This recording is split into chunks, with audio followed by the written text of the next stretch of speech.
Hello everyone and welcome for a new build order. Today we're going to watch a build order that is very strong with the Chinese civilization. It is a very strong one. I think it's the best one with the Chinese right now, and it is a pretty good civilization at the moment. I didn't made a tier list, and maybe I could do that. Don't hesitate to tell me in the comments if you're interested in that.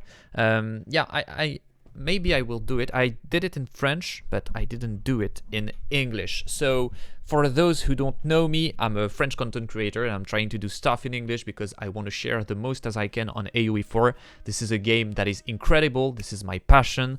And yeah, I want to share the most as I can. And here we are going to watch a build order very cool with the Chinese. I'm a Kong 2, Kong 3 player on the ladder. Okay, so the first thing you want to do with your 6 first villagers is doing the mill. The mill with the Chinese will allow you to drop your resources inside of it and then collect taxes. So why do you want to do your mill here and not under next to the berry bushes? I had this question in my French channel, and I think this is very interesting to answer this question. So the main reason is that you don't want to put the mill here because your opponent can attack you if it is here. So for example, if he has archers or if he has cavalry, he can attack you without being touched by the town center.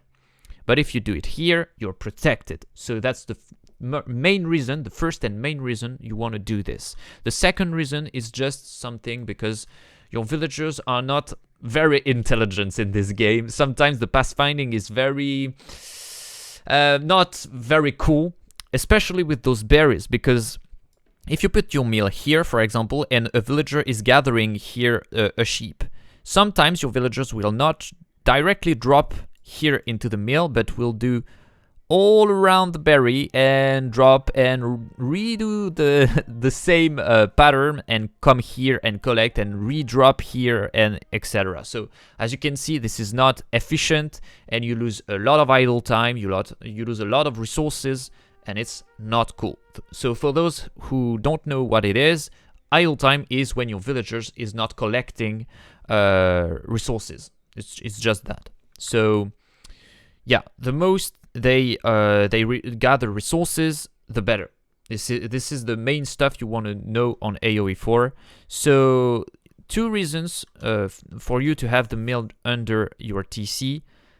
And yeah, why do you want to do the mill? Because you can supervise it, and when you supervise it, you drop 20% more resources inside of it, and it's not working on the town center. And also, if you drop on the mill, you collect taxes.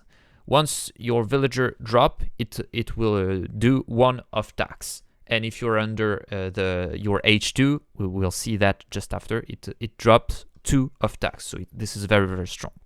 So in order to have the best build order possible, you have to put your sheeps here, under the mill. Why you don't want to let them here? Because sometimes your villagers, they're not smart, they're not intelligent, as I said before, so they are gonna drop on the TC, and if they drop on the TC, they will not drop 20% more, and they will not put taxes inside the mill, because in the town center there is no taxes. So very important, you have to put your sheeps here. And while your villagers are doing the mill, don't hesitate to take 1 villager, kill 1 sheep, another villager, kill another sheep, etc. And yeah, kill all the sheeps. Why this is important? Because if all your villagers are killing 1 sheep, they are not gonna kill it 6 times. You know, there are 6 villagers, but they will still kill only 1 sheep. If you do 1 villager per sheep, then you have less idle time. So why is that? Because 1 villager deals enough damage to kill the sheep with just 1 hit. So if you put 6, it doesn't matter. It is you still kill the sheep in 1 time. So but you idled 6 villagers, and while they do that, they are not collecting, as I said before. So if they're not collecting, this is not cool. So the best thing you have to do is just to take 1 villager, kill a sheep, another villager, kill another sheep, etc. And yeah, this is better for your economy to do that. This is not mandatory in the way that if you don't do that, you will not die. Of course, this is not insane as a difference, but if you want to search for little details, this is a pretty good one. Okay, with one villager you will do the house also, and the first villager that goes out of the town center will go directly on the gold. During that time, you want to take your scout and collect all the ships that are on the map, and also collect information about your opponent and see what he's doing and adapt to him. So here we will do the pro scout build. This is a very good meta for that. This is a very good civilization, as I said before, to do that. But there are some things to be careful about. The first thing is you don't want to do this build order if there are no deers or not enough deers on the map. So I don't have any examples right now because a lot of maps right now are have a lot of deers. But some maps, some tournament maps, for example, have not enough deers, and it's not interesting to do the pro scout build. So on those maps, you don't want to do this build order, of course. And on some other maps, you don't want to do this because the water is better than the pro scout. So for example, on Lakeside, or for example on Archipelago or some stuff like that, of course you want to go on the water, and then you don't want to do this build order. So yeah, on water and hybrid maps, you want to do the water and not the pro scout build. But on any other maps, if there are deers, if there is no water, you want to do the pro scout build, and this is very, very strong. You will see that. Okay, so 2 villagers on the gold after that, and then all your villagers will go directly on the food. And as you can see, your villagers will drop directly on the mill, and you will collect tax. How do you collect your taxes? Thanks to your imperial official. So before, we wanted to do the imperial official at the beginning of the game, but right now it's not as cool because you can have the imperial official cheaper with your H2. So we will fast forward a little bit and you will see what I mean right after that. So of course you want to produce your villagers continuously. This is very important in this game. But this is some basic stuff you have to know in order to be good at the game. So here, we want to do the Imperial Academy because with this Imperial Academy, you can have more resources. It generates 100% more gold from taxes. So I said before, when a villager drops resources inside of a mill, you will have one more tax inside the building. So for example, a villager drops, it will go from 72 to 73. But with this imperial official, you will drop and it will collect 2 of tax. So this is very, very strong in order to have twice the amount on taxes. So this is very insane, very cool economy. So you want to do this Imperial Academy next to the mill, or at least the aura of the Imperial Academy must be under the mill. The mill must be under the aura of the Imperial Academy. But also you want to put it very near of a wood, and it's not mandatory to have the mining camp inside of it. The most important is to have the mill and also to have the lumber camp, because when you drop inside, you will drop resources as always, but you will put more taxes inside of it, and this is very, very strong. The stuff that I want to talk about also here is I made a little bit of mistake here with this build order. I wanted to do the Imperial Academy with 4 villagers because I'm used to it. With the Love of Civilization, you want to do your age up with 4 villagers, but with the Chinese and the Zushi's legacy, you don't want to do that because you are building the buildings faster with your villagers. So this is 100% faster for the normal buildings and 50% faster for those buildings that are defensive, for example the outpost, etc. So yeah, you don't want to put 4 villagers because, well, it's not efficient, it's not that cool. The main reason you want to put 4 villagers with other civilization is just to have a good timing, but with the Chinese you can have a pretty good timing with only 1 villager that is building the landmark. Okay, so And this is also a question of idle time, as I talked about before. If your villagers are building a building, then they are not collecting resources, so they are idled. And how is it working with those villagers? The more villagers you have, the less effective they have at building the buildings. For example, so this is a logarithmic law, I think. I don't know if it's called like this in English. I have to check this for the next time. This is very important in order to be clear. But to explain that, it means that if you have one villager, it will build the building 100% at 100% of speed. But if you put like 2 villagers, it will build at, for example, 160%. This is not the real numbers, but I want you to understand that. They will not build at 200%. They will not build it 2 times faster. They will build it 160% faster, okay? Because they are 2. If you put 3, they are not building it 3 times faster, but for example, 220% faster.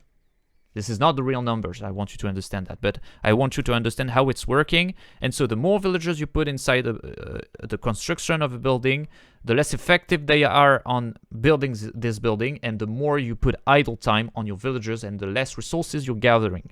So that's the main reason why this is not good of what I'm doing here, okay?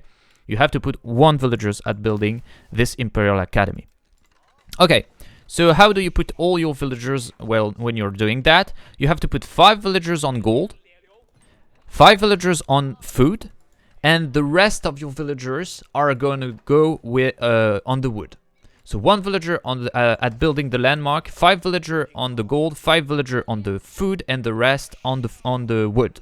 And the town center will produce villagers that goes directly on the wood. Okay, so I have 2 mistakes here. The first one is I wanted to build this building with 4 villagers, and also I lack one of a villager on the gold. 1 villager, 5 villager on the food, 5 villager on the gold, and the rest on the wood. Okay, so why you put 5 villagers here? Because 4 is enough to produce villagers continuously on your town center, and the 5th one will allow you to have directly an imperial official on the Imperial Academy. This imperial official will at first take all the taxes and put it inside your town center, and then you have more gold, and then you can click your professional scout. The second stuff he wants to do is to supervise the mill. With that, you will drop 20% more resources. So the villagers will not drop 10, but 12, okay?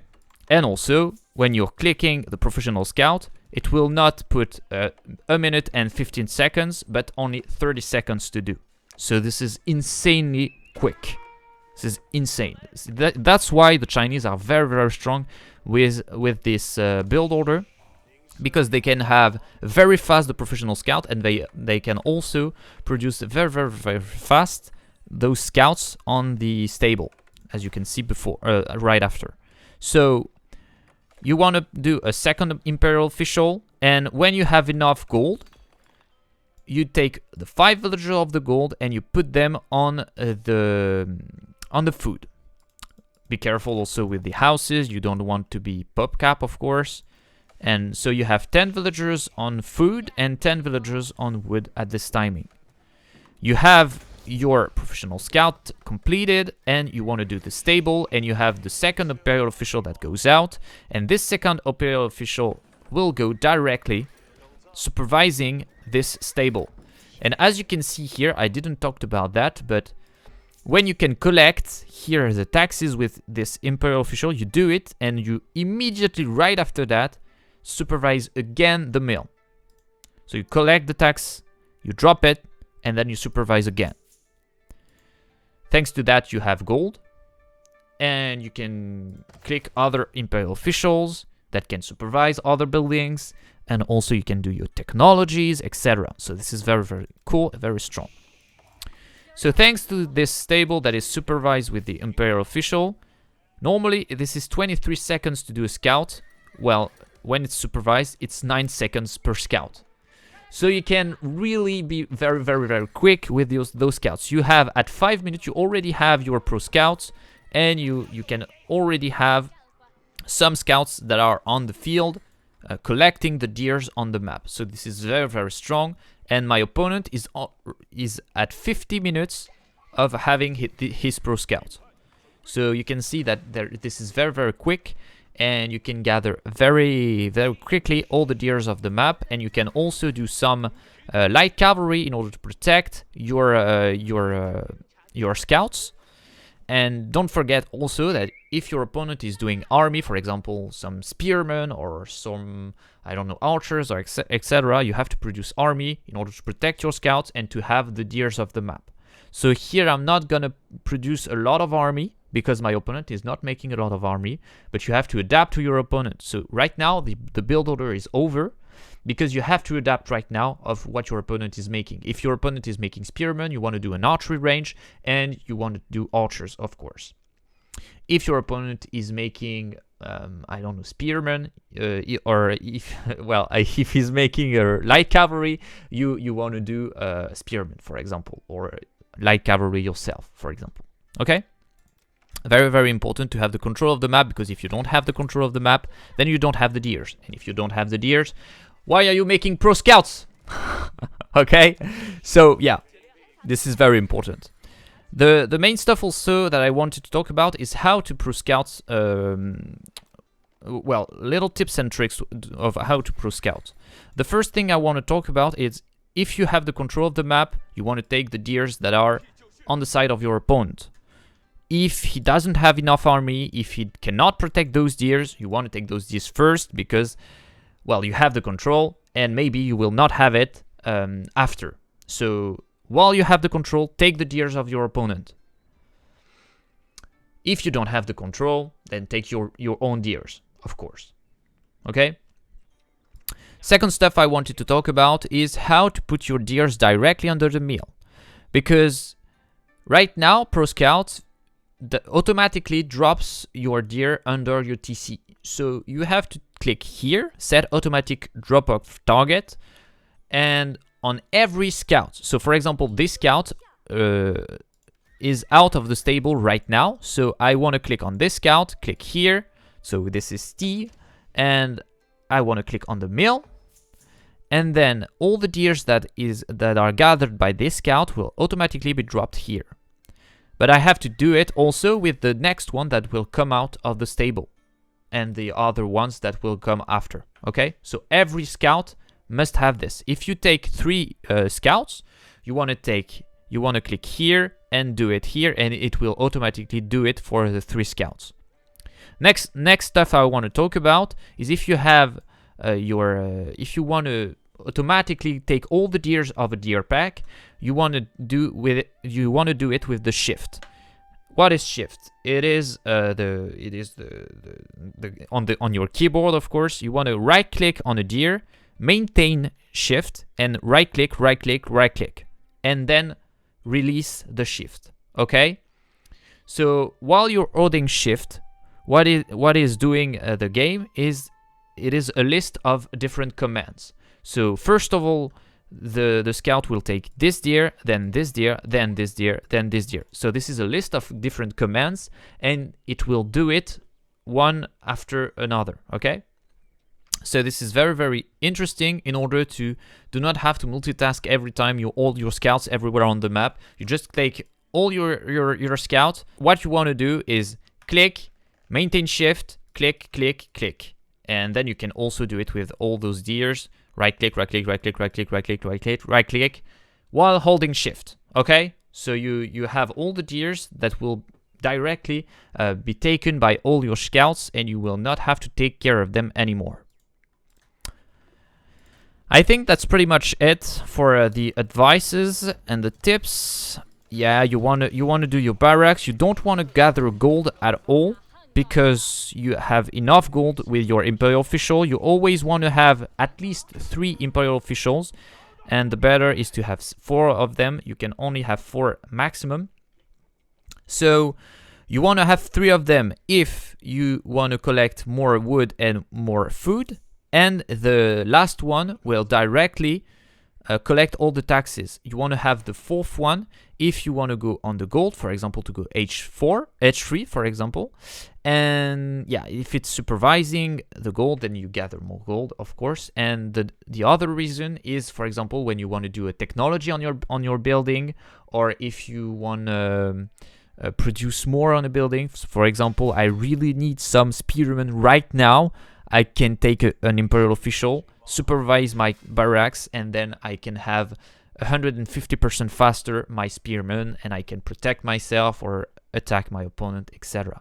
So the better is to have 4 of them, and this is very important to understand how it's working. It's very difficult civilization in my opinion because of the imperial officials, because they are very strong but very difficult to use, and you have to very understand a lot of stuff on the game in order to use them correctly.